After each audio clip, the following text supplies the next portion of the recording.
Lanciano, la ville du miracle eucharistique le plus impressionnant de tous les temps. Voici l'histoire du miracle eucharistique de Lanciano et ses conclusions par la science du XXe siècle. À travers certains des plus prodigieux miracles que l'homme ait jamais pu témoigner, entre autres à travers les miracles eucharistiques, miracles divins qui démontreront à maintes reprises la présence réelle de Jésus dans le Saint-Sacrement de l'autel.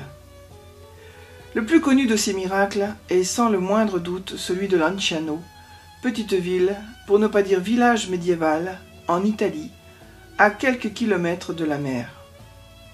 Voici l'histoire.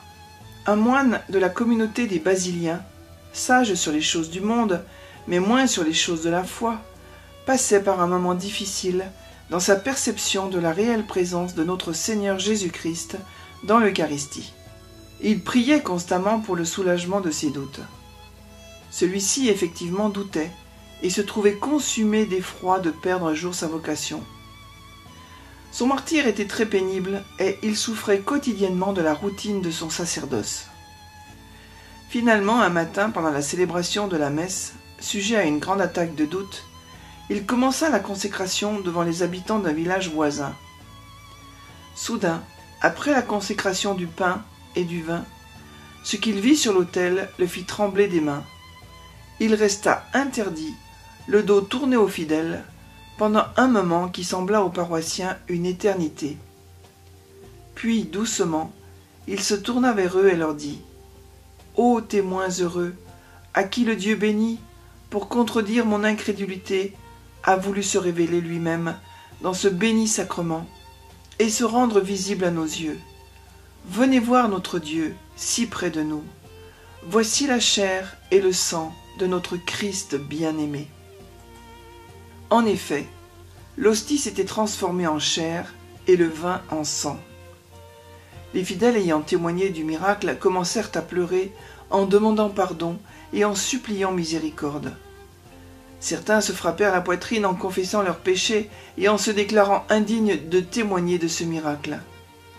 D'autres encore s'agenouillèrent en respect et en remerciement pour le cadeau que Dieu leur avait offert. Ce jour même, la rumeur du miracle parcourut tout le village, comme un feu embrase une forêt, et, tout aussi vite, les villages voisins jusqu'au Saint-Siège même. Certes, le don de Lanciano était adressé aux bons moines italiens, au peuple du petit village et aux hommes de ce temps, mais aussi aux hommes de toutes les nations du monde et de toutes générations à venir, car ce qui est le plus remarquable est la continuité même de ce miracle.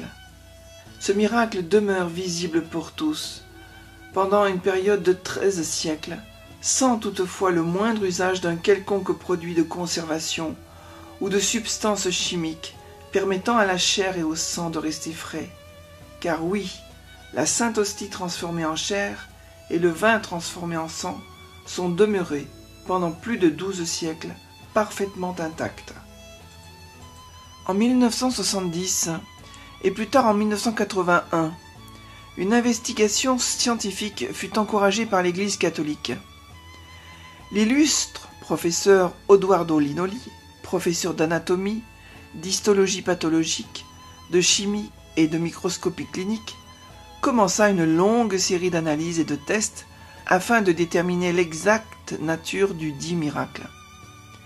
Les investigations furent toutes menées avec des procédures de haute gamme technologique, dont les observations furent largement confirmées par une série de photographies prises au microscope. Les analyses, une fois terminées, permirent les conclusions suivantes. Le spécimen chair de l'Eucharistie est indubitablement de la chair humaine.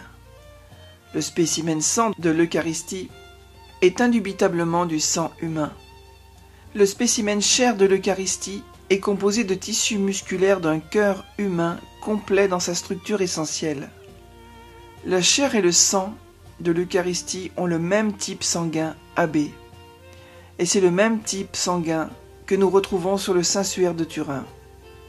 Plusieurs minéraux ont été trouvés dans le spécimen sang de l'Eucharistie, des chlorites, phosphore, magnésium, potassium, sodium et calcium. Et dans le sang de l'Eucharistie, on a trouvé des protéines dans les mêmes proportions normales qui sont trouvées dans les séroprotéiques de sang courant. La préservation de la chair et du sang, qui furent exposés dans leur état naturel, sans le moindre moyen de quelconque forme de préservation, pendant 12 siècles, à l'action d'agents atmosphériques et biologiques, constitue en elle-même un extraordinaire phénomène scientifiquement inexplicable. De plus, il fut observé une étrange anomalie dans le sang de l'Eucharistie.